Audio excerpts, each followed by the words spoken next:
what our sister was sharing from last night.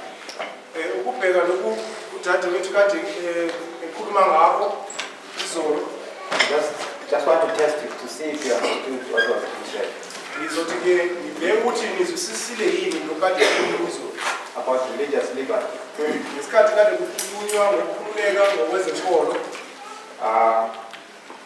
Religious liberty allows us to study, to worship our Creator, and to show our duty to Him.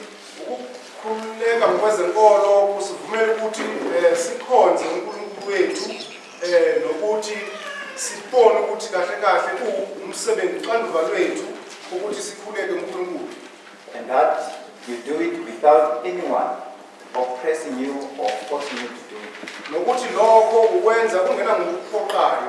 Now, the question is this: does religious liberty allows us to behave any way we want?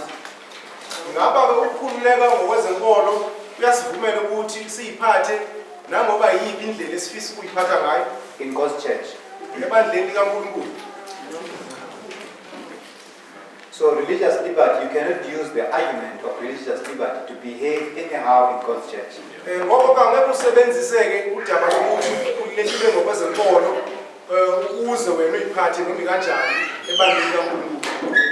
The way we study doctrines and also the way we're supposed to be reformed. You do it out of love, no one oppresses you.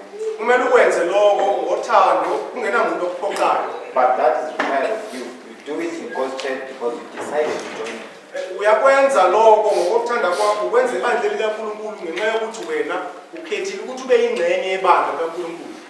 So, is that so? So religious liberty does not allow you to just come into God's church, to choose to come to God's church and behave anyhow and somehow doctrinally embrace whatever doctrine you want separate from that structure.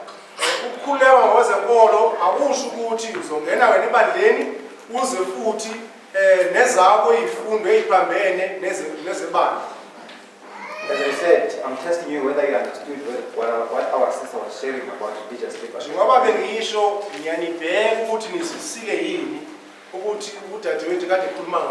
I think she's going to dwell upon the responsibility that you have.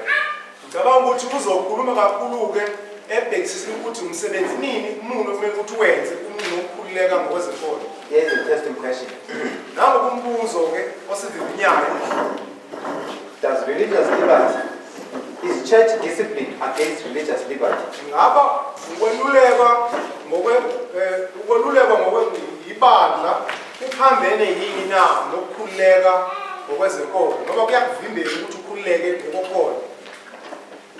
Let me rephrase the question again. Is church discipline against religious liberty?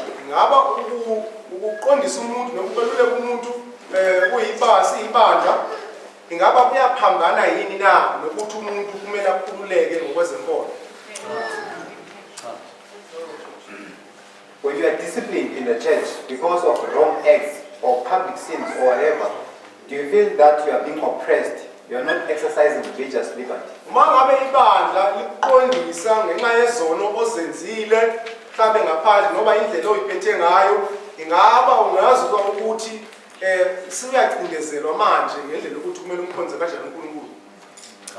What church are you talking about? The true church. Actually, I even want to dwell on what you are saying. On your question. The Seventh-day Adventist Church, when you are not in agreement with its doctrines and disfellowships you, are they oppressing you religiously? Seventh-day Adventist. Uphikisana neimfundiso zalo ubese lona liyakhiphela ngaphandle njengoba abanye bebakhishela ngaphandle ingaba bona bayakucindezela na ngokwezenkolo noma benze kulungile.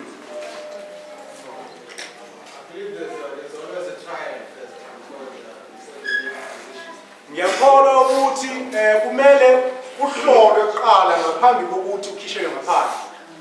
Okay, so Those are the things you need to look upon. I think our sister is going to dwell upon the responsibility we have. Ngicabanga ukuthi yizo lezi zinto kumele sibhekane nazo. Ngiyakholwa ukuthi dadewethu uza ukubheka kancane ajule kuzo kulo lo ndaba. Just checking if you actually understood. You're balancing the two.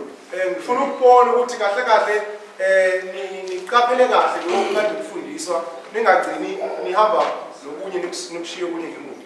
Okay, so let's get to our study. Asiqhubeke singene esifundweni sethu. We're talking about the life of Christ, and we saw that at the latter end of his ministry, he was now speaking strictly in parables. Kade sikhuluma-ke nomlando kaKristu sibonile ukuthi ingxenye yokugcina-ke yomsebenzi wakhe bese ekhuluma ngemifanekiso. And we saw that so is the movement. Siyabona ukuthi kuyafana nakwi-movement nakulo lohambo lwethu. And we saw that parables are actually a prophecy. Sibone futhi ukuthi imizekeliso yisiprofeto kahle kahle. This is easy to prove from the 6th rule of William Miller. Kulula kakhulu ukuthi sikubone lokhu uma sifunda umthetho wesithupha kaWilliam Miller. And we even going further to prove this, to show that the first mention of parables in the Old Testament, it actually proves that parables are a prophecy. Siyabona futhi ukuthi lapho leli gama lithi imfanekiso lisetshenziswa kokuqala kuTestament elidala. Siyabona ukuthi kahle kahle bakhuluma ngokuthi imifanekiso is prophet. And we saw that we read from the articles from Future News, the blog page about the parable. Sifundile kuwo kwamaphepha lana aqhamuka kwa Future News akhuluma ngokuthi imfanekiso yini. Just an article that is written by administrator, and it explains more details. We're going to dwell more about that. Iphepha leli abalibhalile abazalwane labo elikhuluma ngendaba yemfanekiso sizothi sikhulume ngayo nathi. And if we just read the first part of these articles, it tells us that parables are allegorical stories. Sabona ukuthi ke imfanekiso lana amabali kahle kahle ayimzekeli ayimfanekiso.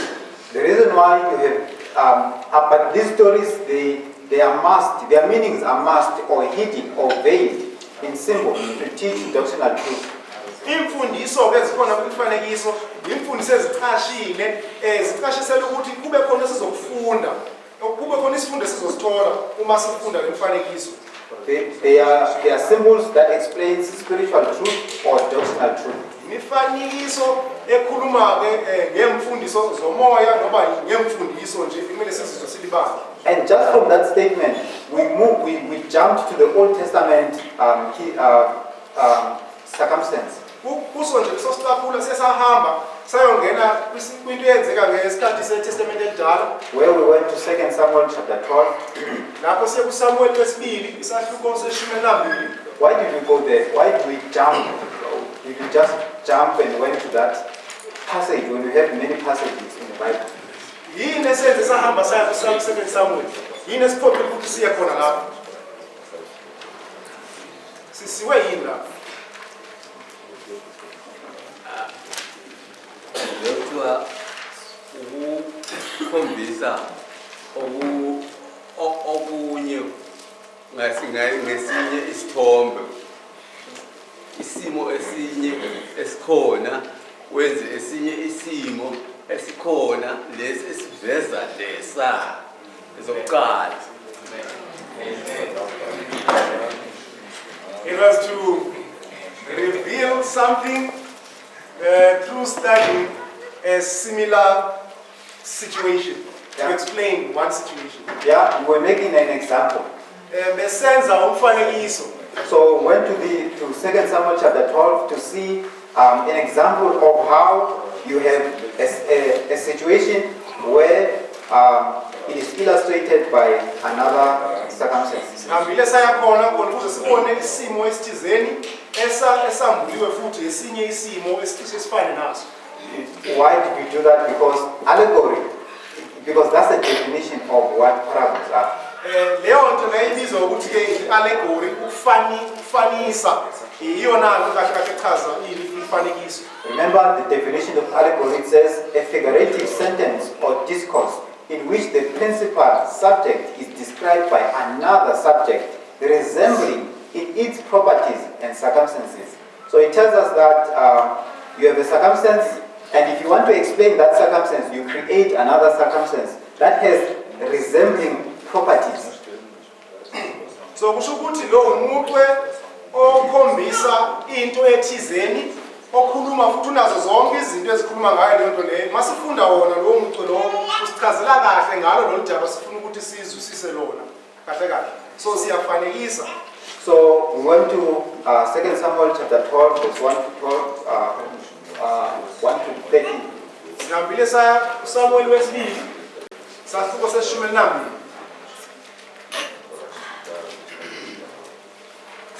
This is where we went to the allegory part where Nathan he begins to speak in parables.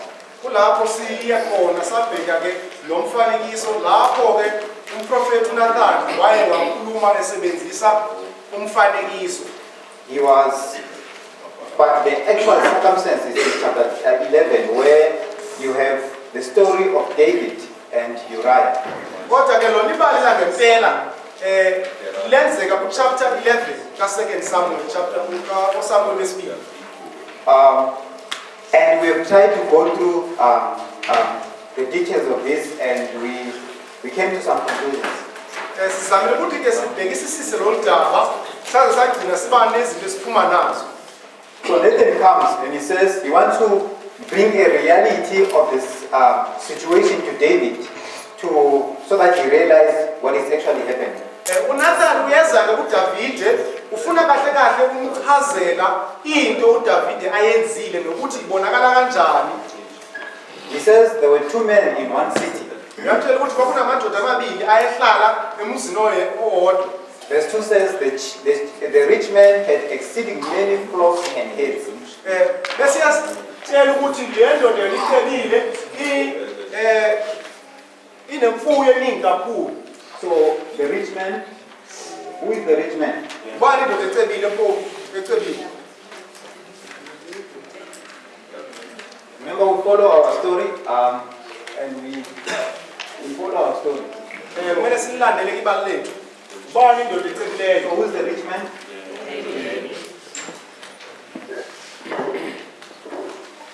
So David is a rich man. uDavide ke yiyo le ndoda ecebileyo. Why is David rich? Ungani sithi uDavide indoda ecebileyo? For his many wives. Unabafazi abaningi.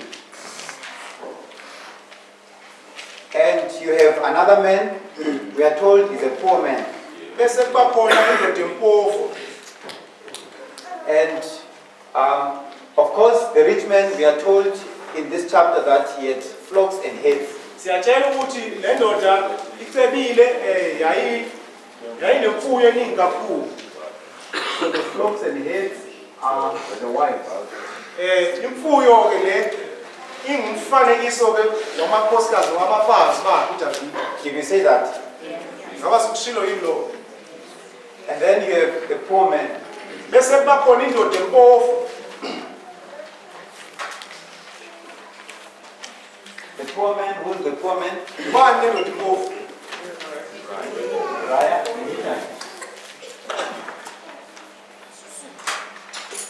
And why is the man, or why is Uriah the poor man? Ungani sithi Uriah le ndoda empofu? He's got only one wife. Ngenxa yokuthi nomfazi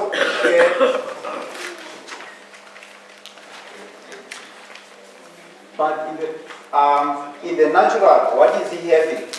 kodwa ke ngokwemvelo yini yanayo. Because remember, there's a natural and also there's a spiritual. Sikhumbule ukuthi khona ukuchaza komoya khona futhi ukuchaza komvelo. So it's only one lamb. Kahle kahle wayenemvu eyodwa. Not just one lamb, but one little lamb. Wayenemvu eyodwa encane.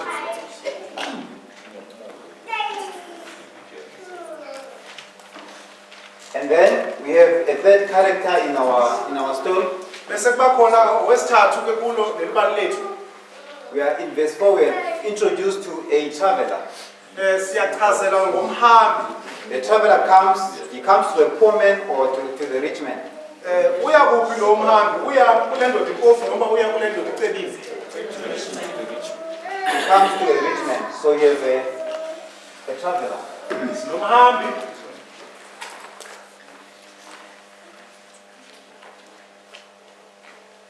So who is the traveler? Ubani isihambi? Last, is it in the Bible? No, but when you look at the circumstances and you understand the whole story, it makes sense that it's a last. Akukho eBhayibhelini kodwa mase sibheka okwenzeka kwezinto siyabona ukuthi kahle kahle isihambi lesi ikhanunyaka. Inkanuko. Last. So the last comes to a rich man. Inkanuko kuyafika kusipeni. The rich man is supposed to take care of the traveler through his riches. Indoda ecebile bekumele ukuthi inakekele isihambi isebenzisa ke okwayo. What does the rich man does? Yenzani indoda ecebileyo? The traveler comes to his house. Isihambi siyafika emzini wayo. The traveler is hungry, or the traveler needs to be taken care of. Isihambi silambile noma isihambi kumele ukuthi sinakekelwe.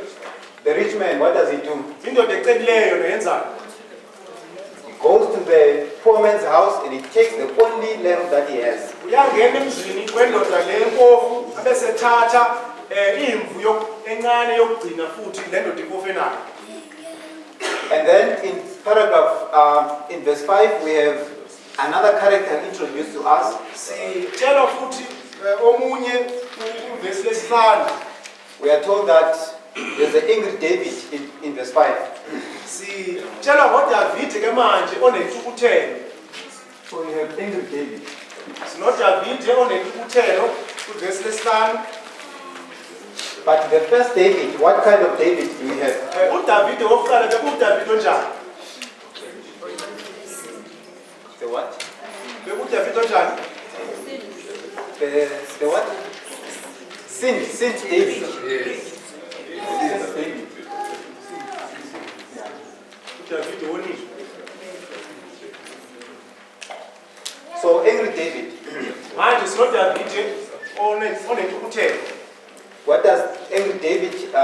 So angry David, he looks at the situation. He says, the poor man did unjustly. He deserved to die. Siyabona ke manje uDavide ocasukile sekithi isinqumo sokuthi le ndoda icelileyo yenze okungalungile kumele ukuthi ife. What does he represents? The angry David. UDavide ke ocasukile ufanekisa ingumfanekiso wani? The spiritual. So he's the Lord. Umfanekiso wenkosi. Because he brings a judgment and it actually happens.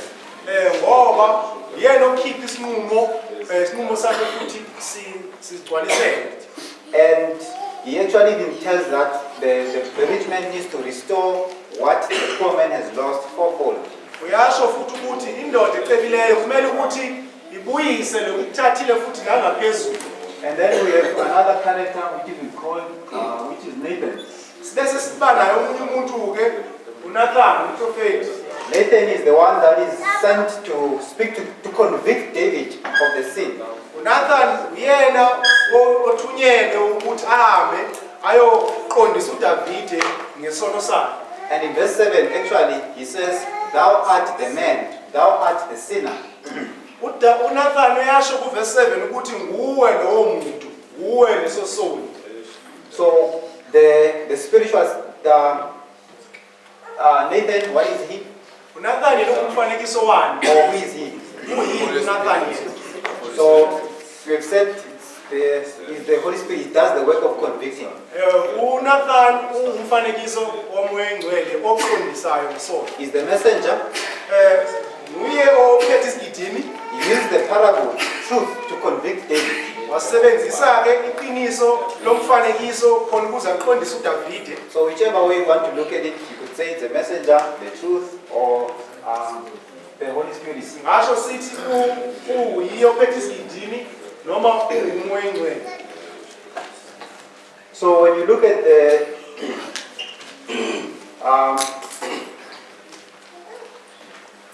Yeah, so as the story goes, we are seeing that this is one of the things that we can glean from the story. Siyabona ukuthi okunye lokho esingakuthola kulo leli bali silifumanayo manje lapha.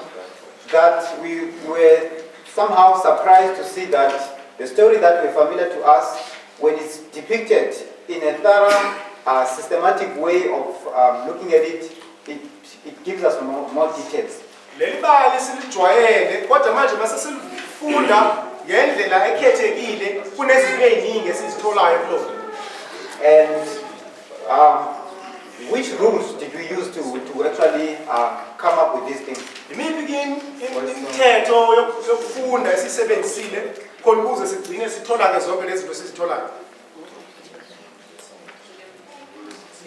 Let's go to the 14 rules. Which rule exactly that we used? Sambe ke siye imithetho yo14 sisebenzise yipi thina lapha? Just one of them. Number 6. The one talks about parables. Number 6 ukhuluma ngemfanekiso. There's one I'm actually interested upon. Khona omunye nje owodwa kahle kahle esikuthi sikhulume ngawo.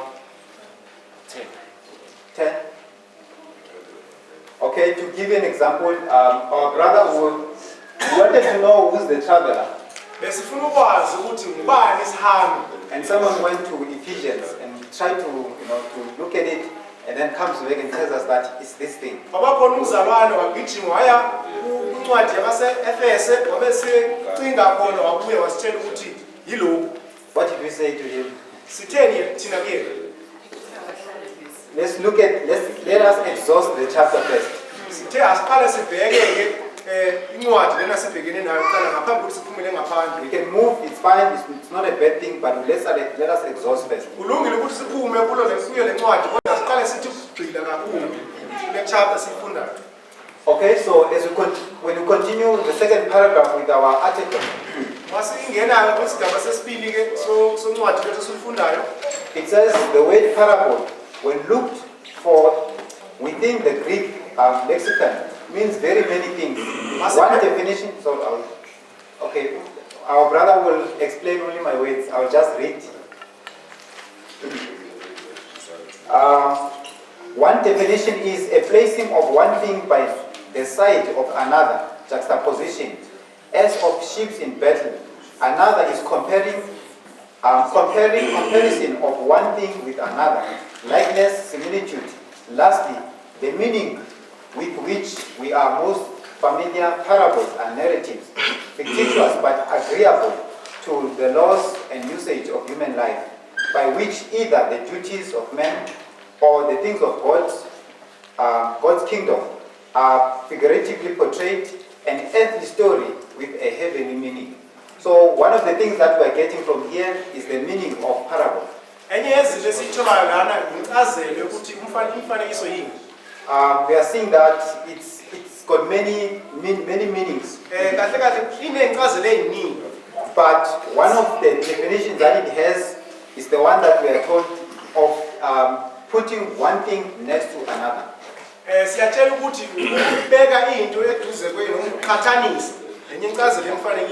And we are told here that it's juxtaposition.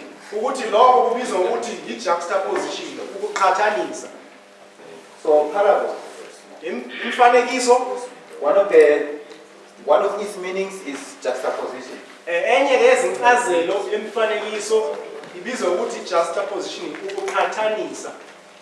Juxtaposition is a combination of two words. So juxta, which means near, and then position means position.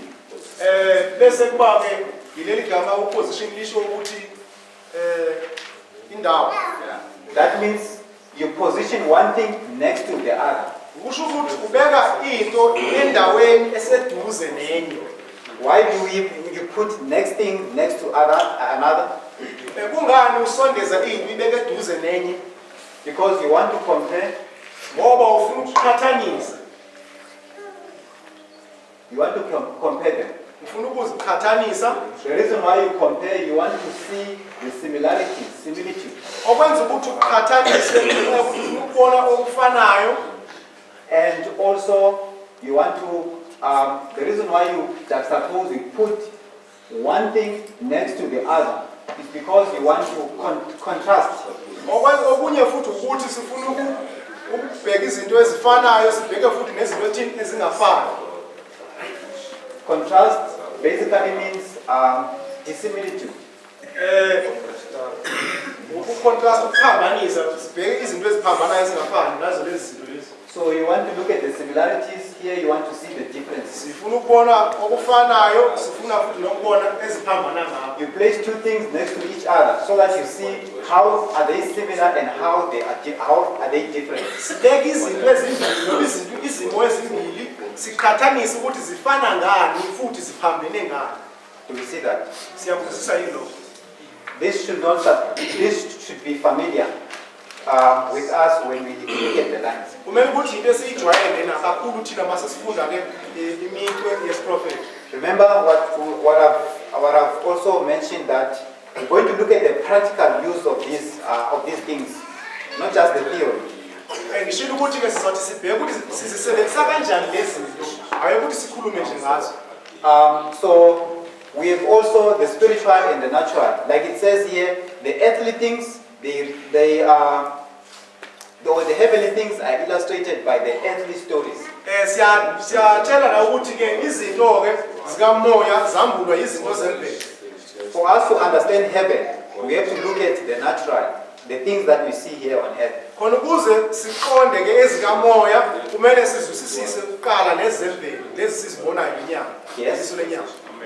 Yes, we don't know heaven. Asilazi izulu noma ezikamoya. We have never been there. Asikaze sibe khona ezulwini. The common language that we know is the one of our common lives. Ulwimi ke silwaziyo thina yilolu lalapha phansi emhlabeni. Therefore, when speaking the common language, the earthly language, we're able to understand the things that we do not know about. Uma sisebenzisa ke nolwimi lemvelo singakhona ukuthi siqonde futhi izinto esingazazi zomoya. We do not know God, the Creator, Asikaze ke simbone simazi uNkulunkulu ngokumbona, but we know the creatures. kodwa siyazazi ngezona izidalwa. So the illustration that has to do with human lives, human experience, it explains the things about the character of God. Izinto ezihlela thina abantu nokuphila kwethu zambula ke isimilo sikaNkulunkulu nokusebenza kwakhe. When you compare a human life, a good human life, it illustrates the good acts of God, good character of God. Uma sibheka ke isimilo esilungile somuntu sambula kahle kahle isimilo esilungile sikabani sikaNkulunkulu. That's comparing. You're comparing the two because they are similar. Good act, good act. Siyaqhathanisa ke isenzo esihle nesenzo esihle. But when you compare, coming to the contrast, you're now looking at the differences. Uma sesizophambanisa kamanje sesibheka ukuthi azifani ngani lezi zinto ezimbili. You have a bad human being behaving in a wicked way, but you see a God being gracious, behaving in a good way. Sibona umuntu ongalungile esenza okungalungile, sibona uNkulunkulu olungile esenza okulungile. You bring those two things together, you contrast, you see the differences, that this person is selfish, but God is never selfish. Kumele sikulethe kokubili lo siqhathanise sibone ukuthi lo muntu lo akalungile uNkulunkulu yelolungu. So this brings us to the point of the natural and the spiritual, that the spiritual are illustrated by the natural.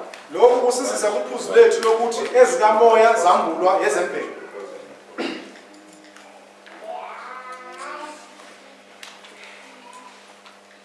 We'll look at this and it will make sense. Sizothi sibheke lokhu kuzozwakala masibheke sizoqonda. And one of the presenters, they mentioned about the end from the beginning. Omunye ke wabazali kade befundisa ukhulumile ngendaba lokuthi kwambula okuzothi ekugcineni ekuqaleni. And when you study more of the parables or the prophecies, you're going to see that God declares the end from its beginning.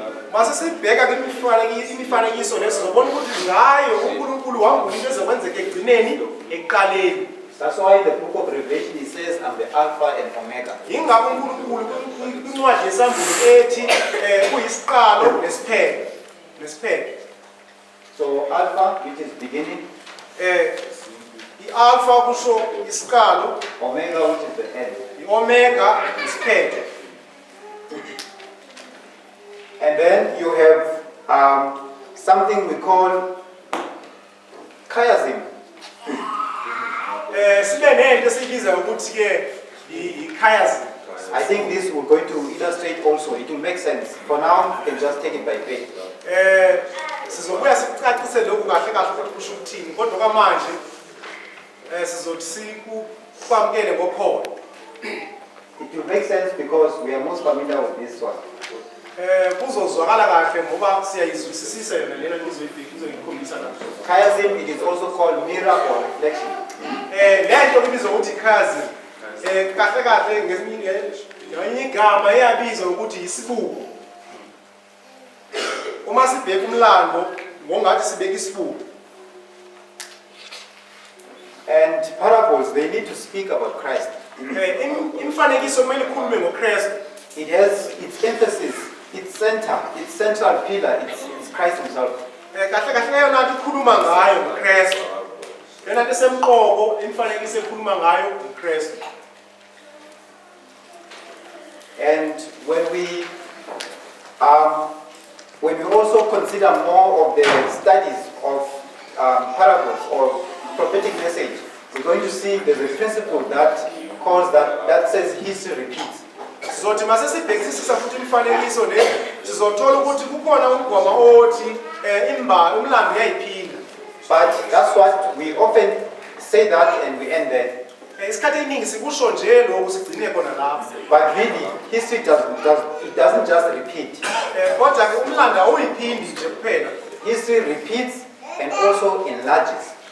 Umlando uyayiphinda kodwa uma uyiphinda futhi kuba khona okunye okwangezelekile. So history repeats and enlarges. Umlando uyayiphinda ubese futhi kuba khona okunye okwangezelekayo kumlando.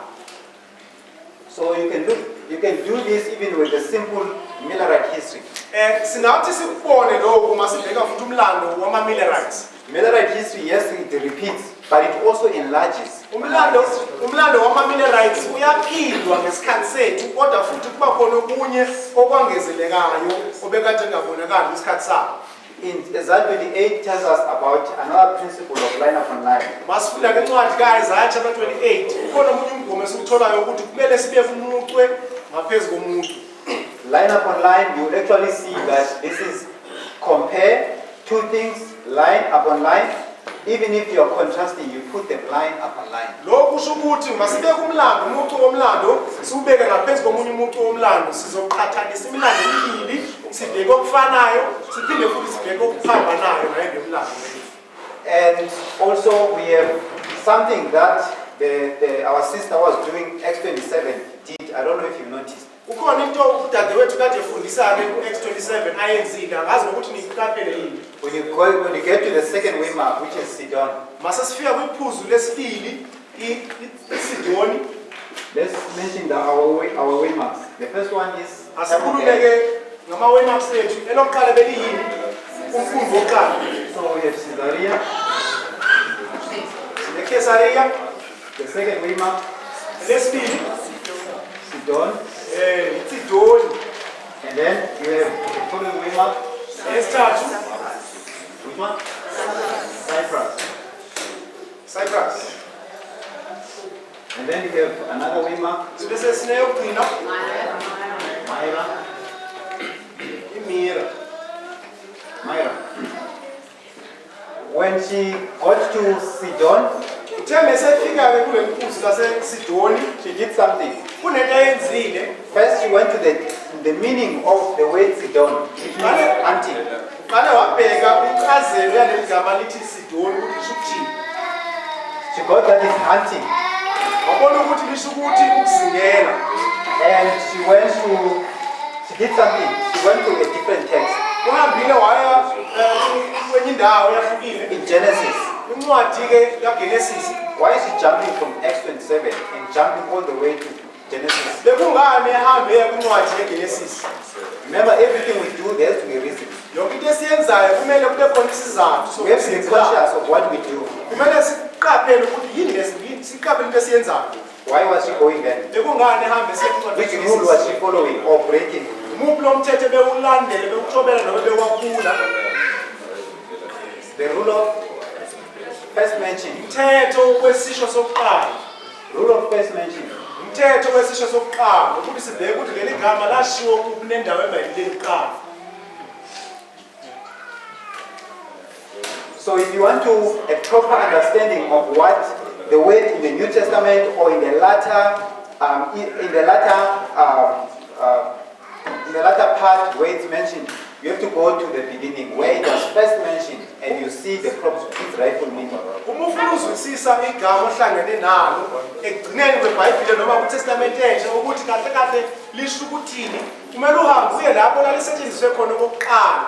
Uma ufika khona uzozwisisa ukuthi kahle kahle laliqonda ukuthi lisho ukuthini. She was consistently in agreement with the rules of parables. Ebehambisana nemigoma yokuchaza imifanekiso. And when she got there, she found that Sidon is in the 4th generation. Uthe mefika khona wathola ukuthi uSidoni kwakuyisizukulu sesine. Just like Paul in Caesarea, he was in the 4th generation or in his 4th journey towards Rome. Njengoba noPaul ngesikhathi seKesariya wayekwisizukulu sesine. I could go on about this first mention, especially on the Myra woman.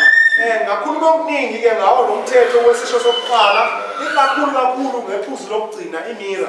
Myra, what's the meaning of this when you go to the first mention? Yini lisho ukuthini lela gama masihamba siya kwisisho sokuqala? What does it mean? Lisho ukuthini? No, first mention, not the Isisho sokuqala. not the meaning when you go to the. Ayichazelo uma uyobheka leli gama lisho ukuthini? Is it the one or is it Cyprus? The one that when you go to the meaning is a different ways. Liphi leli gama? Cyprus. What's the meaning when you go to the first mention? What's the meaning of what's the weight that says the same thing? Iliphi leli gama lisho lefanayo lo Cyprus masiye ekuqaleni? Kitty. Is it K or C? K. K-I-T-T. Leli gama lithi Cyprus ligama elilodwa naleli gama lithi Kitty. If you did not follow this first rule of mention, how will you going to find out that Cyprus actually means kitty? Uma ngabe singasebenzisanga lokhu ukuthi sihambe siyobheka ukuthi la lisetshenziswe kuqala bese sizolazela ukuthi leli gama lisho ukuthi Kitty. Can you see how important it is, the rules of parable or the rules of studying the word of God? Siyabona ukuthi kubaleke kanjani ukuthi silandele imigomo noma imithetho yokufunda iBhayibheli. A surface reader will go to the word Cyprus and come with and guess the meaning and will go into darkness. Umuntu ofunda nje ngaphezulu uzovela afunde ahambe angayitholanga inkazelo ekuyiyona bese egcine lahleka. Do you understand how doctrine can actually lead someone into darkness? Uyabona Or even the ukuthi way of reading, the way of applying rules. siyabona ukuthi indlela yokufunda yokusebenzisa imithetho yokufunda iBhayibheli ingagcina umuntu imlahlekisa kanjani uma ingasetshenziswa ngendlela ekuyiyona. People can be so much dogmatic in error. Abantu bangaze baqine kakhulu umanga. Not knowing, of course, sometimes ignorance, sometimes presumptuous, not following the rules. Bengazi ukuthi ngamanga labawamele ngenxa yokuthi abayilandelanga imithetho yokufunda iBhayibheli. Okay, so there's a claim I've made. I said I'm going to prove it. Kukhona into engiyishiloke ngasho ukuthi ngizonikeza ubufakazi ngayo. That Christ in the first dispensation, just after his baptism, he was speaking parables, but he was not so much more settled. What should I say? He was speaking parables, but not as he was in the last months of his ministry. Kristu siyavuma ukuthi wayekhuluma ngemfanekiso kwasekuqaleni komsebenzi wakhe, kodwa indlela akhulume ngayo masezova umsebenzi wakhe ibonakala engathi ukhulume ngemfanekiso kakhulu. And we saw that in Dissolve Ages. Sibonile lokhu incwadi ke Dissolve Ages. And also we have compared that to the movement, that the movement does the same thing. First dispensation, second dispensation. Sibona ukuthi nayo movement lethu nayo yenza lokufanayo. That in the first dispensation, okay, we can say second dispensation, we know that we are speaking more in parables, and we are even going point by point to make sure even we know the rules point by point. The second dispensation, we are now focusing more on the parables. So bona ukuthi kusigaba sokuqala ke sikhulumile ngayo ke imfanekiso, kodwa manje kusigaba sesibili sikhulume kakhulu ngemfanekiso. This may come as a surprise to others. Lokho ke kuzobe thusa mhlawumbe abanye, because there are some others who say the first dispensation we never spoke in parables, nothing. Others even say we're in error, we have to rewrite time of the end make a sense. Abanye abantu bazokuthi ekuqaleni sasikade singakhulumi ngemfanekiso, abanye bazobe siphambukile kumele siqale ukwenza izinto eziningi njengokubhala incwadi time of the end. Those arguments I've heard. Lezo zinto lezo sengizizwile That first dispensation, under the first messenger or the reformer, we're not speaking in parables. We have to redo everything, including the time of the end make a sense. abanye abantu bathi ngesikhathi ke sereformer uJeff asikhulumanga kakhulu ngama-parable, bazoze bagcine besithi kumele ukuthi siqalele yonke into phansi manje sesifaka ama-parable. But that's not true. It's not correct. Kodwa ke lokho akusiyiqiniso, sikhulumile ngawo kodwa kancane. I'll try to show that. Ngizokukhombisa lokho. People might have forgotten Mhlawumbe abantu sebekhohliwe that we did. Now that we've seen that the rules under parables are these ones. Of course, the list could go on, but these are the lists that we can write for now. sizokubonisa ukuthi kahle kahle sakhuluma ngama-parables ekuqaleni, nafuthi manje masesibona ukuthi nayo imigomo or imithetho esetshenziswayo masibheka ama-parables. We'll actually pick and see, we did embrace this, we did embrace this, we did embrace this. Sizokhona ukuthi sihambe sixoshe sibone ukuthi kahle kahle siyisebenzisile le mithetho manje. But the point is this, we're not consistent. We're not even conscious of what we're doing. Kodwa ke iphuze engilethayo ukuthi asikusebenzisanga lokhu ngokuphelele noma sikusebenzisile kodwa singacabanga ukuthi kahle kahle ukuthi sikhuluma ngemfanekiso. We were doing parables, but we were not consistent in a way of being conscious and actually know that we're doing that. Besifundisa ngemfanekiso kodwa besingazazi ukuthi senza lokho. Let me prove this. Ngicela ukunikeza ubufakazi ngakho lokho.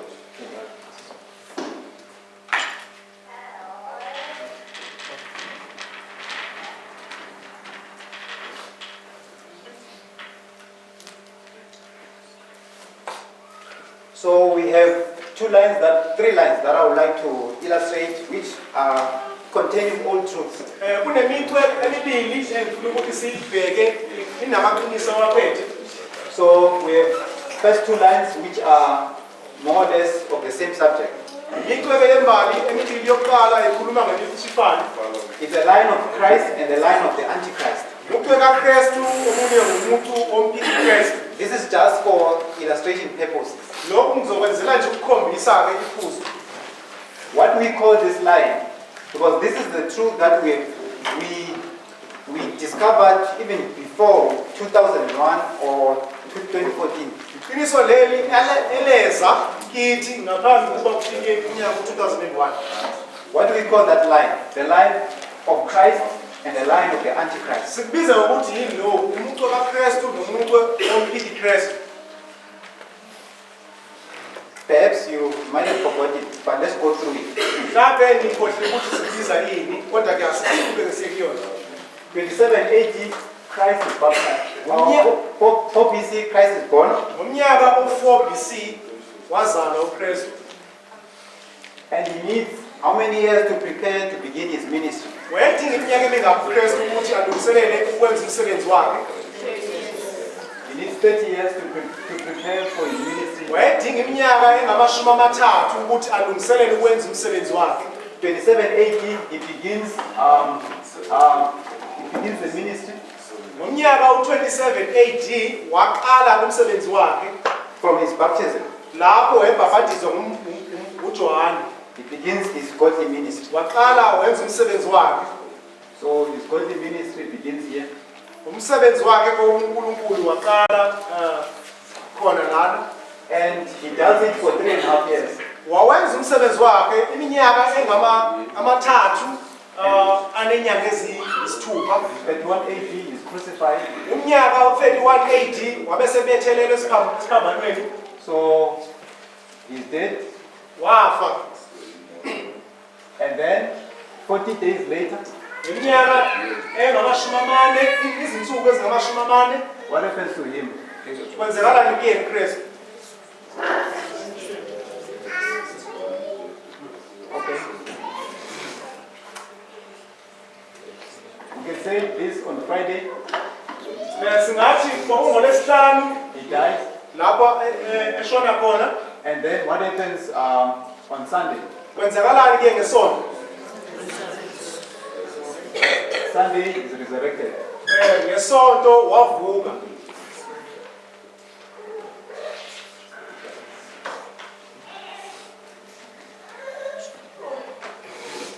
And then of course, my line is a bit left out. Khona iphuzu ke ngishile.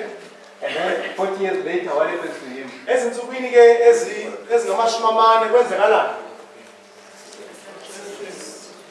Ascended.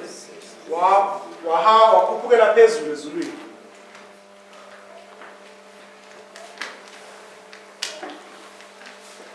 Doesn't the papacy follows the same pattern? Ngabe uphika iKristu yena akahambisani akenzanga ngokufanayo noKristu. So the Antichrist, which is the papacy, Uphika iKristu ke papers.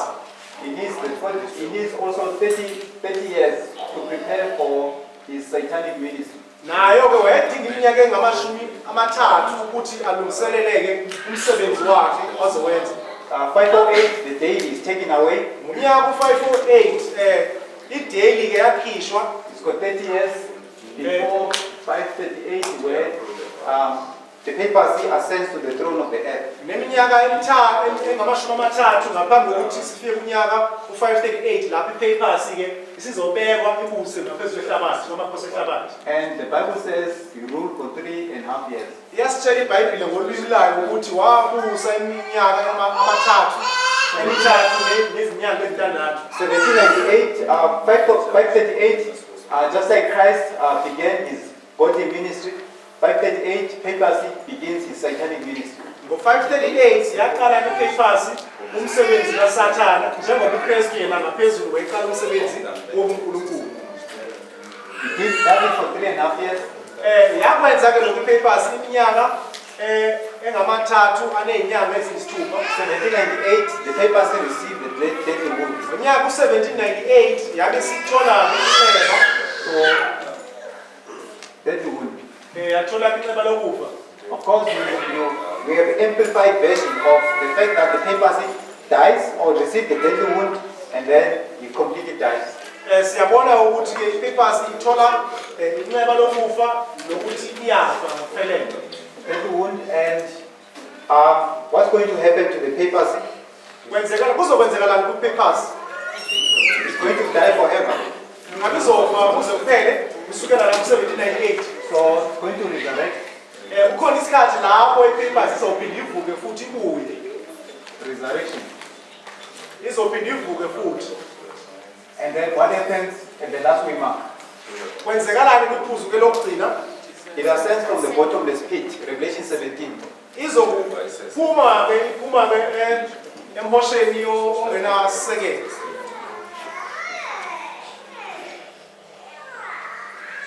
Question: these two lines, which principle of parables are they following?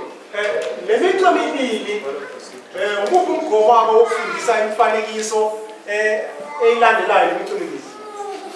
You're putting the line of Christ, Ubeka umuntu kaKristu and you're putting it next to the line of Antichrist. ubese ubeke eduze komuntu we-Antichrist. What do you want? Do you want similarities or you want differences? Ungabe ufuna ukuqhathanisa ubone ukuthi ufana ngani noma uphambana ngani? You want similarities? Really? Ngabe ufuna ukubheka ukuthi ufana nani? Perhaps you're correct. Okay, mhlambe ngiqinisile. That you have similarities of 30 years, 30 years, 3.5 years, 3.5 years, ascension and all of that. Siyabona ukuthi kukhona ukufana kweminyaka ukufana kuvuka konke lokhu sikubona la. Yes? But else, what is it that you're doing? Kodwa yini enye ozama uyibheka oyenzayo? You're contrasting. Why do you contrast? Uyaqhathanisa. Ungani uqhathanisa? Is Christ the same as the Antichrist? Ngabe uKristu uyafana nombiki Kristu? This ministry, is it the same as this ministry? Ingaba lokhu kungaphezulu kukaKristu kuyafana nalokwenziwa ke papers. It's a godly ministry, again, in contrast to the satanic ministry. Le ingaphezulu ministry kaNkulunkulu lengezansi likaSathane. So we are comparing, yes, we are also contrasting. Did you see that? Yebo siyaqhathanisa kodwa futhi siyabheka ukuthi kuphambene ngani. Are we able to see that? Siyabona yini? So this line, what do we call this line? What did we call it back then? Sasithi yini masibiza lento? The pattern of Christ. Sibiza ukuthi ke pattern of Christ. Pattern of Christ. The pattern of Christ.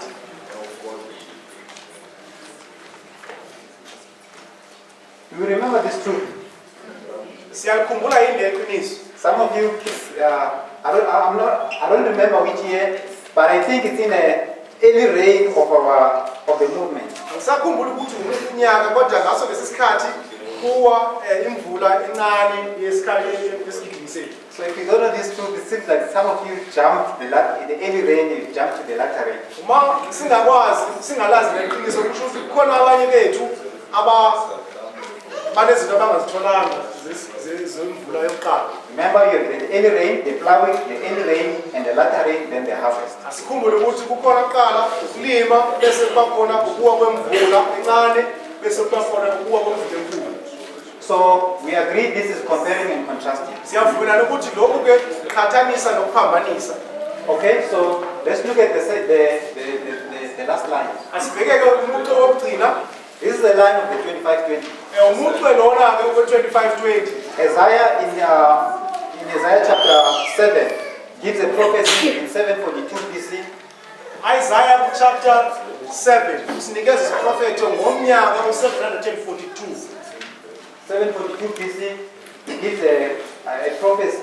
Lesa siprofeto sanikeza u-Isaiah ngonyaka u-742 BC. What he says is that Ephraim is going to be broken within 65 years. Uyasitshela ke ukuthi u-Ephraim uzobapulwa phakathi nje kweminyaka engama-65. Within 65 years, Ephraim, that means Israel, the northern tribe, will be broken. Within, not at the end. Uyasitshela ukuthi phakathi nje kweminyaka eyisi-65 Israel uzobahlukana phakathi ngoba uzobahlulwa uNkulunkulu. Is this prophecy, was this prophecy fulfilled? Ingaba lesi siprofeto sagconiseka yini? Yes, within, it actually came to pass in 723 BC. Kwenzeka lokhu ingekapheli leminyaka ngomnyaka u-723 BC. That Hoshea was taken captive, the king of the northern tribe. Ukuthi uHoshea inkosi yalezizwe eziyishumi zakwa-Israyeli yathinjwa.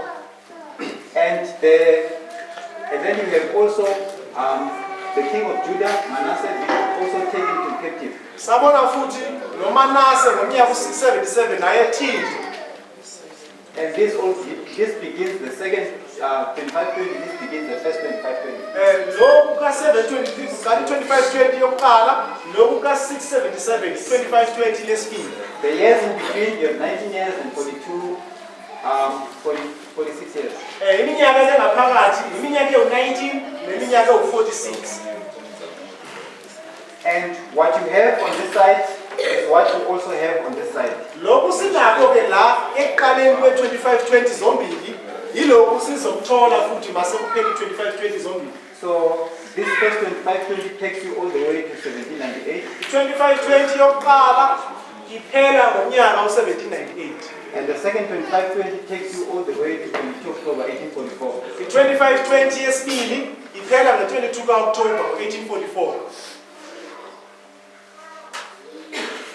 So the year, the period between 1798 and 1844 is 46 years. Kuneminyaka ke ngamashumi anane anesithupha phakathi ka-1798 no-1844. And the last part, when you add the 19 years, it takes you to 1863. Bese usuhlanganisa iminyaka ke ewu-19 ithatha iyokubeka kuminyaka u-1863. You have in 742 the civil war in a glorious land. Kulo nyaka u-742 kulapho kukhona impi yesizwe ngaphakathi yenzeka kwizwe legugu kwaSirayeli. Glorious land, that's Palestine, Canaan, Judea, Jerusalem. Yenzeka kwizwe lasePalestina kwaIsrael, kwizwe legugu. Glorious land of the Old Testament. Izwe legugu leTestament elidala. When you go, this is the beginning of 19 years. The end of 19 years, you also have civil war in the glorious land. Kulapho kuqala khona ke leminyaka eyi-19 la. Masiphela futhi leminyaka eyi-19 nakhona sifika khona kukhona impi yangaphakathi yesizwe kwizwe legugu.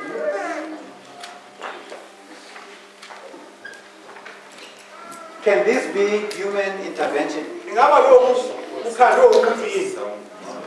Invention can't be human invention. Ingaba into eze nomuntu yini le? You can see that this is divine. Uyabona ukuthi kona lokhu akunasandla samuntu. But that's not my point. The point is to show that what you are seeing a reflection. What you see on this side, you are seeing also on the other side. Iphuzu lami nje ukuthi sibone ukuthi lokhu kungale kuyisithombe salokhu kungale yakho. So if you break the line in between, you can see and you put the two together, the 19 will actually reflect the 19 on the other side, 46 will reflect the 46 on the other side. Mangaba sinqamla phakathi ke nomlando singakubona ukuthi siqhathanise lezi zinto zombili. Iminyaka yo-19 iqhathanise no-46 nomunye futhi. So what are you able to see here? What structure are you able to see? Yini le nto ibonayo la sibiza ukuthi yini? Chiasm, what we have just mentioned previously. Yona nto sibiza ukuthi chiasm ke le. Uqhathanisa ngongathi ubuke esibukweni. So it's a chiasm. Yona nto sibiza ukuthi chiasm. Qhathanisa umlando ngongathi ubuke esibukweni. Mirror. Reflection. Isithombe sesibuko somlando. When was the first discovery of 2520? 2520 iqale nini ukuthi ibona? When did we discover it as a movement? Sibone nini thini 2520 njenge movement? 2005. Unyaka 2005. Before 2005, we were using these two charts, but we were not even seeing 2520. Ngaphambi ko-2005 sasiwasebenzisa la ma-chart mabili kodwa sasingayiboni 2520. But 2005, we saw 2520. Later on, it was developed, and we saw the 19 and the 19, and it became this beautiful structure. Emveni ko-2005 ke saqhubeka sabona lesi sithombe sisibonayo lana. This structure was also discovered in a period of the early rain. Nakho lokhu siqeda ukubona manje into eyambulwa ngesikhathi ke sokuwa kwemvula yokuqala. So were we not in agreement with parables when we're using the 2520 in this way, and we're also using the pattern of Christ? Uma ngaba sasibona lamaqiniso ngaba sasiphambene yini nemithetho yokufunda ama-parables? Okay? So we have this, we've been using parable, the chiasm. Lesisebenzisaka yona ke chiasm. Pattern of Christ tells us that we're also using the comparing and contrasting. Le pattern ka Christ yasitshela ukuthi kade siqhathanisa futhi siphambanisa. I want to add more. Ngafisa ukuthi ngifake nezinye. In the small, a short booklet, I'm not sure how many pages we have. It's called Prophetic Keys. Kunencwadi nje encane ebizwa ukuthi ke isikhiye ke sesiprophet. It's a useful piece of material. Incwadi nje encane ebalekile kakhulu. I'll just check now how many pages we have. Ngobheka nje ukuthi inama-page amangaphi. 79 pages. Inama-page awu-79. It tells us of the rules that the movement has been using, or the reformer has been using all the way from 1989. Isinikeza-ke imithetho kade isetshenziswa uJeff nathi sibuyi movement yokuthi sifike kumaqiniso esiwafundisayo. When you go to the table of contents, uma ufunda-ke iphepha lokuqala lokuchazela izinto ezikhona kule ncwadi, content number 5, it says that alpha and omega. iphuzu-ke lesihlanu lithi i-alpha ne-omega. Isn't that part of the parable? Akusiyona ingxenye yemifanekiso le. When you go to number 9, Muya kwiphuzu-ke leshaka le-9 shaka lolunye. it says literal and spiritual. Ithi-ke okwemvelo nokomoya. Isn't this one of the parables? Akusiyona umthetho esiwusebenzisayo nathi lo masibheka ama-parable. What do we call it nowadays? Sibiza ngokuthi yini manje ngesikhathi sethu? Natural and spiritual. Okwemvelo nokomoya. Before we call it literal and spiritual. Ngaphambili sasibiza ngaleyo ndlela sithi literal. In the table of content, number 17 says line upon line. Unumber 17 uthi mesekhuluma uthi ubeka umuchwe ngaphezu komunye umuchwe. We were not using line upon line before. Besingakusebenzisi yini lokho ngaphambili. Number 18 of table content, it says history repeats. Unumber 18 uthi umlando uyayiphinda. History repeat. Umlando uyayiphinda. But actually, if you go to that content and you go to page 21, it's going to show you that history repeats and enlarges. Uma usuhamba uyayifunda uzothola ukuthi umlando uyayiphinda futhi kube sekukhona okunye okwamngezelekayo kuwona musuphinda. So you could actually see that in the book, in this booklet, prophetic keys, Uzothola ukuthi kuyo le ncwadi lena ibizwa ukuthi keys prophet we're raising the alpha and omega, besivumelana nendaba ye-alpha ne-omega, literal and spiritual, okwemvelo nokomoya, line upon line, ubeka umuchwe ngaphezu komunye umuchwe, history repeats and enlarges. nokuthi umlando uyayiphinda futhi wangeze ngaphezulu musuphinda. And we have also seen in the with the 2520 that we're using Kaizen, mirror and reflection. Sabona futhi ukuthi masesibheke 2520 besibheka ukuthi kukhona lento kuthiwa ikhambe sisebenzisa ikhazi kahle kahle. The old truth that we know of, the pattern of Christ, we're comparing and contrasting. Kulo le qiniso le pattern of Christ besisebenzisa lento ibizwa ukuthi ukukhathanisa. There are similarities and also there are differences. Kukhona okufanayo kukhona futhi okuphambene okungafani. So we have at least about 6 rooms that we can see that are similar to the parable teaching that we are using currently. Sisabheke nje imithetho nje izithupha efanayo nalesi isebenzisayo manje masifunda imifanekiso. So what's the conclusion? Lokho kusenza ukuthi sigcine sithi that we somehow we're embracing parables, but we're not consistent in our approach. ukuthi ngaphambilini besifundisa ngemifanekiso kodwa hayi ngendlela manje sifundisa ngayo. So now our purpose is to be consistent in our method of parable teaching. Kodwa ke manje inhloso yethu ukuthi sibe ngathi siyagxila kakhulu ekufundiseni ngemifanekiso, To even be conscious of what we're doing. sikuzwisise ukuthi kahle kahle yilokho esikwenzayo. But the other extremes of saying that the first dispensation was an error, we're not using parables at all. It's somehow not true according to Kodwa le ndaba yokuthi ngenxa yokuthi besingawasebenzisa ama-parables kwisigaba sokuqala se-movement, lokho ngamanga kahle kahle akusilona iqiniso. not that we're not consistent with, because we have seen that we're able to do at least these ones that we have.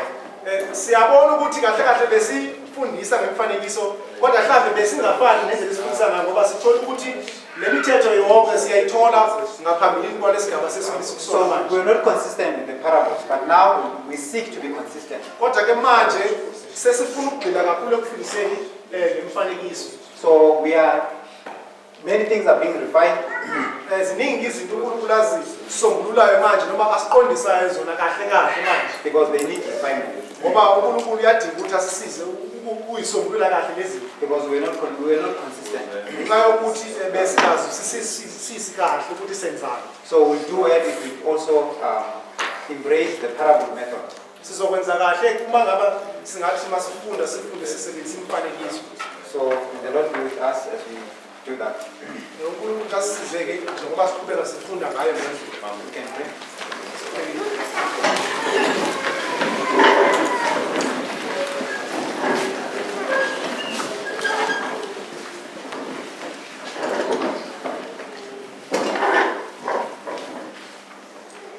Father in heaven, we thank you, Lord, for this time that you've given us